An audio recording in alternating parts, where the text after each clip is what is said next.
Hi guys, follow me on Instagram to never ever miss any of my crazy updates. Hi guys and welcome to another vlog. I'm driving this. This is the Citroen C3 Aircross, which is actually based on the C3. Do you know what safety rating did the C3 get recently? It got nil, nada, zit, shunya, zero. Yes, 0-star rating from Latin NCAP. So I just hope this car is safer, but I really doubt. Before we start, let me show you this awesome car perfume from Involve Your Senses. This is the Involve Rainforest Pure Wood. It's a very soothing fragrance. It has essential oils, and trust me, it's very peaceful of fragrance. When you spray it inside the car, it actually makes you feel calm. It's absolutely phenomenal. So you can get yours with a 10% discount using coupon code FASTBEAM. Click somewhere on the top right corner of the screen right now. Now, the C3 Aircross is available in two versions. One is a 5-seater. The other, which is this one, is the 5+2-seater. Citroen is not calling it a 7-seater simply because it is not. Straight away, let's open the engine bay. There's just one engine option, and there is the struggle of opening. Oh my god, it's super duper hot. So I'm just going to, yeah, there it opens. This is heavy. There's insulation there. There is the engine vibrating like crazy because obviously a 3-cylinder engine here, oopsie-doo. So in terms of design, it is similar to what we see with other Citroen cars, like the logo merges with the grille and all that stuff. Yeah, there is the chevron and piano black finishing has been done, but the design is different from the C3 because the bumper is different. You get these cube elements, 5 of them here and 5 of them on the lower side as well. Towing hook right there, fog lamps of course. These are the main lights. This is the LED DRL. Yeah, LED finally given somewhere in the light because this car has no LED other than the DRLs of course. Slight different design element here when compared to the C3. So that's what differentiates it. But it's a typical Citroen design. In fact, this car is quite big. It has the longest wheelbase in the segment. Length is slightly more than 4.3 meters. It has 200 millimeters of ground clearance, which is also quite good. I definitely like the design of the alloy wheels. It's like a cross. Tire size 215/60/17s and nice diamond cut finishing. I think it's a dual tone finish. There you can see the suspension. You get body cladding. You also get this side molding with this white right here. In fact, it's available only in one variant, but it has got 4 accessory packs with 70 accessories. So yeah, that's the way Citroen actually does it. That is the indicator. In fact, indicator you can see here, it's very dim. I can't understand how they have not given it all LEDs or more LEDs. Says Citroen right here on the lights with that chrome treatment as well. Now it gets rear drums. This car is the epitome of cost cutting. Lot of cost cutting done here. In fact, this being a 7-seater does not have a proper glass here. So this is actually the extension of the rear windscreen with this small chin-to-min glass. People at the rear are feeling claustrophobic and they're not even sitting there. Can you imagine? So huge D-pillar. This one has the dual tone treatment. So I think 4 single tone colors, 6 monotone, rather dual tone colors. This is grey finishing. This seems to be functional, but I'm not sure it is. There's a shark fin antenna right there. Space seems decent. So if you notice, you can recline this if you want. Yeah, there is 3-step recline as well. So good amount of legroom and knee room. Under thigh support is decent. It's not bad.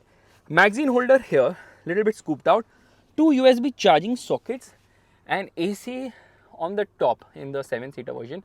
So there you have got controls as well. The blower is noisy, but it's very effective. Light placement here on the top. Handle to hold on to. No height adjustable seat belts. Very similar interior or rather dashboard to the C3, but you get 2 color options. There's a khaki I think and there's a grey one as well, which changes the color right there. But very similar dashboard to the C3. So that's what it is. No center armrest here. I think the 5-seater version has it. Adjustable headrest. Center passenger does not get a head because this is non-adjustable. However, this one has been made so that you can actually strap on a pillow as well, which is quite nice. Okay, there is a slight hump here, so 3 people will not be very comfortable even though the cabin is decently wide. It's not very wide, but it's decent. It gets the job done. So door pockets are big enough. Lot of hard plastics in this car, like full of hard plastics. And in order to get to the last row, all I have to do is pull it like this so it tumbles. Yeah, this tumbles very nicely. Let's get to the last row, shall we? Okay, we should take that risk because there is absolutely no space here. So there are 2 USB charging sockets in the last row. But look at this, I'm sitting in a knees up position, no under thigh support at all. Legroom, knee room, nothing is there. Yeah, there is no legroom, there's no knee room. Who is this made for? Aliens probably. Seat belt right here. Okay, this is going to make me feel claustrophobic for sure. There's some storage space here. It says maximum 3 kgs. So yes, you can hang your sabzi babzi right there if you wish. But last row is super disappointing. I don't know why Stellantis even bothers to make a 7-seater Jeep Meridian. I'm looking at you right now. Let's put this back. Now if you notice, this is upright. So yeah, you've got multiple recline angles here. In terms of second row, I would say it's decent. Doors actually shut with a nice thud. So yeah, feels strong enough. These flap type door handles feel very cheap. This guy has so much cost cutting, like no LEDs, no push button start, no keyless entry, no wireless charger, no climate control air conditioning, no sunroof. What are they up to? 2 parking sensors at the rear. Yeah, just 2 of them, one here, one here. There is the reverse parking camera. Faisal Khan's fingers of truth hunting for the exhaust, which is actually hidden right there. The spare wheel is not an alloy. It is actually smaller size. Yeah, it's a 16-incher, not a 17. So yeah, they have cut costs there. It's actually small in terms of width as well.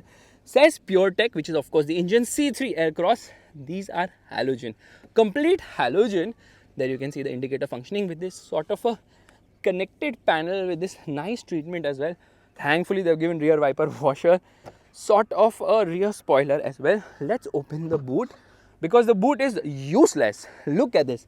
There is no space. So you obviously get the warning triangle and the toolkit, but there is no space. Thankfully though, you can recline the seat, and the last row has adjustable headrest. So just recline the seat and then you can remove the seat as well. Yeah, that can be done too. So once you remove the seat, then the boot is huge. Only thing is, you need space at your house to keep these seats. There, it completely folds flat. So if you want to accommodate people outside the car, well, this seat is spacious enough. Yeah, sorry people, have to stay out because we need to carry some luggage today. This is 511 liters, so quite big, but obviously you've got these mounting points for the seat belts as well. There's a light placement right here. Now you can see the boot is nice and big, but then you have to leave a couple of passengers outside. I'm so sorry for that. Let's just shut this. Now it gets Citroen connected car with My Citroen app, which has around 35 features. Exposed keyhole. I have not yet shown you the key of the vehicle because it's inside. No push button start. This is decent size. Okay. Oh my god, one touch down for both the front windows, which is, oh no, it's only down. It's not up. It's just one way. Here you can see electric adjust for the outside rear view mirror adjustment. This is for child lock. This is for stop start. No dead pedal. Yeah, that's also weird. Says Citroen here on the mat. Seats are decently comfortable. In fact, you see this is fabric. This is sort of leatherette finishing. So it's a hybrid. And once you get inside, it is very much similar to the regular C3 model, but certain things have been changed. But before that, let me pull this right here. Yeah, now after putting this, I just need to spray twice to bring instant freshness in the car. Oh my god, it feels awesome. This car perfume from Involve Your Senses. Don't forget to check it out. The link to buy it with a 10% discount is in the pinned comment as well. So here there's some storage space. This is only there for the driver. Yeah, an armrest. So they could have given it a proper armrest here with some storage, but no, the co-passenger does not deserve it. Only the driver gets it. Power window controls have been put here. Again, this is one touch down, but not one touch up. There's the handbrake, of course. Twin cup holders, some storage space here. There's a mobile holder here. USB-A charging socket, 12-volt charging socket, manual air conditioning, no climate control air conditioning here. Gear lever feels nice to hold. In fact, I lift it like this and I push it into reverse. That is the reverse parking camera, which does not get adaptive guidelines. Guidelines are there. These are not adaptive. It's kind of disappointing. And I don't know why it does not occupy the full area of the screen. Glove box is actually big enough. Yeah, it's quite big. In fact, it also has a bottle holder sort of a thing. I think a pen holder and all. Huge. That is big. Well, that's what she said. This is not a place for storage because it's going to fall off. And it gets 2 airbags, no auto dimming mirror. Here you obviously get a mirror, but here you get nothing at all. Steering is adjustable only for height. That's about it. These are the controls for the audio system and for phone calls. These are for this particular screen right there. The horn, yeah, kind of meek. It gets a 6-speaker system. So 2 tweeters, 4 speakers. Let's listen to an audio right away.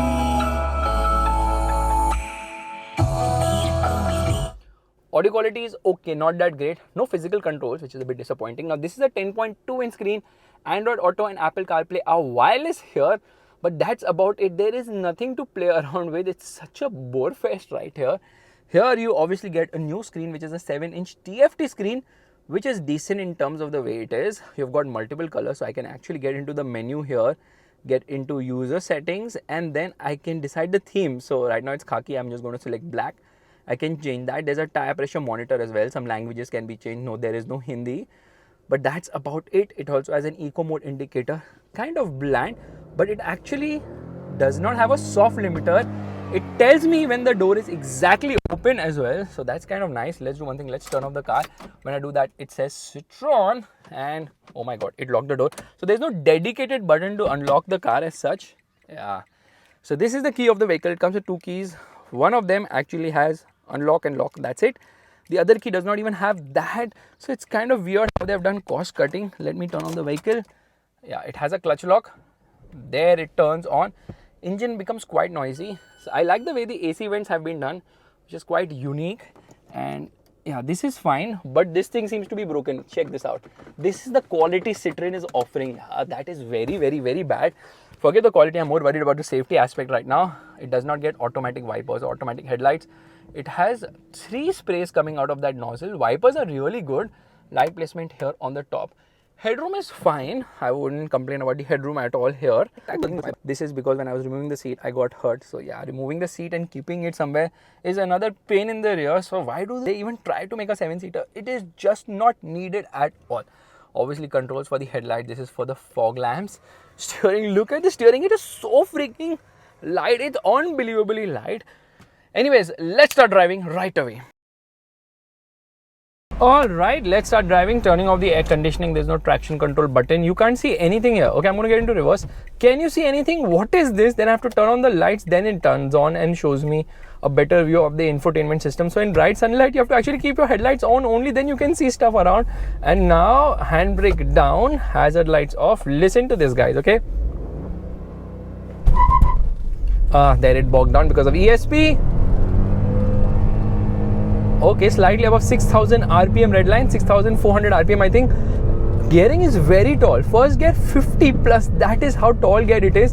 Now it lacks features, but it does drive well. Around the corners, it feels amazing because body roll is very well contained, and of course, in second I've hit 88 kilometers per hour, and gearbox is also slick shifting. But trust me on this, that the steering is a joy. It feels quite nimble. It kind of feels small as such in the way it drives. It doesn't feel its size, even though it has the longest wheelbase. Feels very nimble, very agile, and very much fun as well. So that is something which is surprising. Steering feels very tight.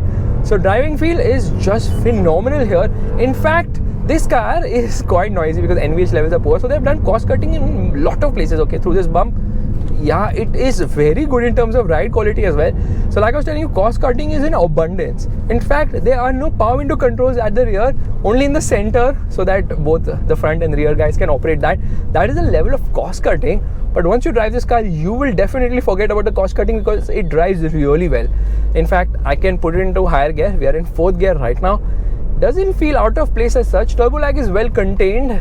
Yeah, decently well contained. And the driving feel is phenomenal because this engine has decent amount of grunt. So this is actually a 1.2 liter 3-cylinder petrol engine, which is producing 110 PS of power and 190 Newton meters of torque. Compared to the C3, they have actually made some tweaks to the tuning of this engine because of the added weight, of course, and it does perform very well. In fact, they might bring in the NA engine as well. Please don't do it. We don't want it. We are okay with the turbo because turbo is decently efficient. Claimed mileage is 18.5 kilometers per liter, which isn't bad. 0 to 100 kilometers per hour, I think will take around 12 seconds.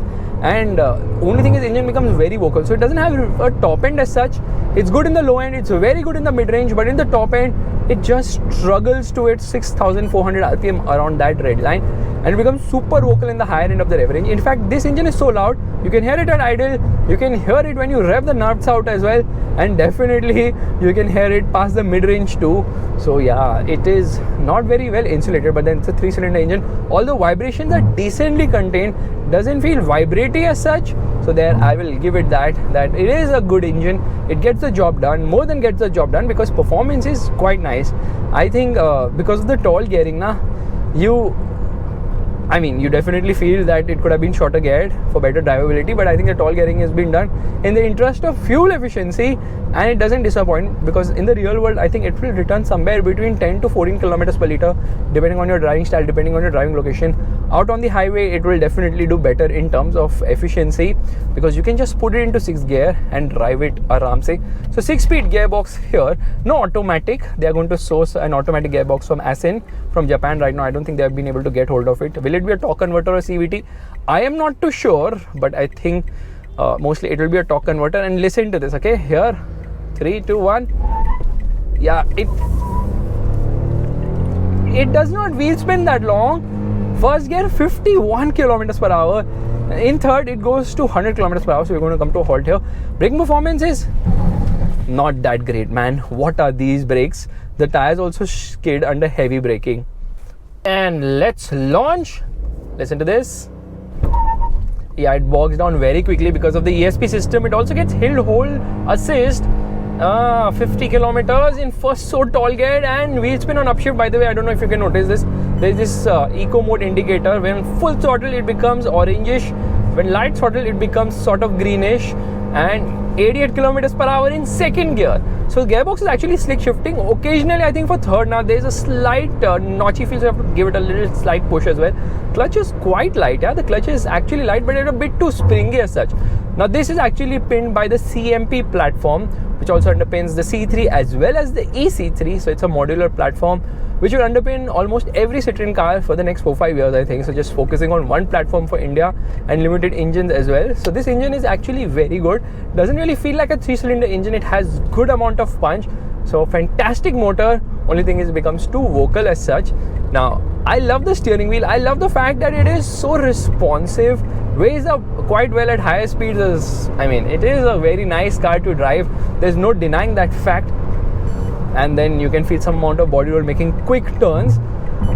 That said, what I feel is that pricing is going to be absolutely crucial here, because this car lacks so many features. Now Citroen has to price it extremely aggressively. Now if they want to compete with the Creta, let me tell you the pricing of the top end Creta 1.5 NA engine, which is loaded with a lot of features, at 17.5 lakh rupees. This car should be priced around 14.5 lakh rupees on road. Nothing more than that, considering it lacks a lot of features, and obviously features are crucial because people really buy a car for the features. It's indirectly going to compete with the Ertiga as well as the XL6, and you can call it a bigger tri-bar because it doesn't really have the feel-good factor. Just the engine, which puts a massive smile on your face with the level of punch that it has to offer. There will be an electric version of this car as well, so it has a flat underbody, and I think this car has good approach, departure, breakover angles for what is a pseudo SUV, and everything in the segment is pseudo other than the Duster, which is where this car is going to slot in. So another French front wheel drive vehicle sitting in place of another French front wheel drive vehicle. Oh my god, what a freaking coincidence. Trust me, the Duster was fantastic. Again, extremely unsafe because body shell was very unstable. So in India now they give you one of the worst in terms of safety, these global car makers, but they produce very safe cars for global markets. So that is something which I'm kind of disappointed with, because we all thought that Citroen will be making good cars. I mean, the cars are decent, focus more towards value for money. Citroen is like, we are offering mandatory features because we don't want to get into the features game. We want to get into the value for money game, and that is something where they are aiming for, because obviously if they price it around the Creta level, who's going to buy a Citroen? Because very few service centers, extremely few, and they're not even reassuring with warranty, because the warranty on this car is just 2 years, 40,000 kilometers. A new brand in India offering such warranty is absolutely ridiculous. Come on, Citroen, you can do a lot better in terms of offering a better warranty, and an automatic is so important. I don't know how they missed out on that here. Okay, let's launch again, because I love the engine. Absolutely phenomenal engine. Come on. Yeah, it just bogs down. Can't have a dedicated button for ESP so I can shut it and go crazy wheel spinning. The weight of this car is 1275 kgs for the 7-seater, 45 kgs lesser for the 5-seater. So you're telling me those two seats are weighing around 45 kgs? Kind of insane. Obviously they do not weigh that much, but because of those buckles and seat belts and all that, obviously the weight also increases. Car feels very show-footed to drive. Now it has a 45-liter fuel tank, which is bigger than what Honda offers in the Elevate, because the Elevate obviously comes with a 40-liter fuel tank. So I think in terms of fuel efficiency and all, one will not complain much. Only thing is, remember one thing, with a turbo petrol engine, the more you extract performance out of it, the more it drinks. So just don't take the performance for granted, because when you are going to extract all those horses from this car, obviously fuel efficiency is going to drop very sharply indeed. Which obviously brings me to a very crucial thing about this car. Will it sell or not, considering the safety aspect as well? In Latin NCAP, the C3 actually got 0 stars, and I don't expect this car to fare any better, considering they are the same cars, and they are, I mean, the cars sold in Brazil as well as in India are very much similar in terms of the material quality, and this is obviously made for emerging markets like India, Brazil and all that, wherein safety doesn't seem to be an important criteria for car brands, which is kind of sad. That said, I feel if the price is attractive, it will sell in small numbers. Not going to set the sales chart on fire. Absolutely not. There is no chance only, bro. Because the problem is that Citroen sales and service network is very thin, and people really don't know this brand as much. Plus, there's such great alternatives today. And then it's a namesake 7-seater. It is not a 7-seater.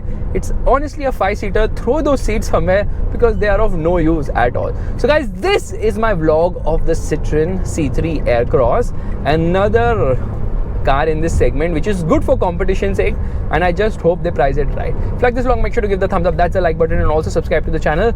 Let me just enjoy the way this car rides, yeah, because the ride is absolutely phenomenal. Yeah, the ride quality is amazing. If you want something robust, if you want a car which is engaging to drive, has good performance, and definitely has a flying carpet ride, which is what Citroen claims, and they are not wrong in that regard, because it does ride pretty well.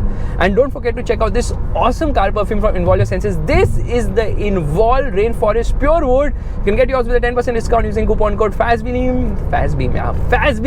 Click on the top right corner of the screen right now. Come on, give us a better horn. Bye-bye.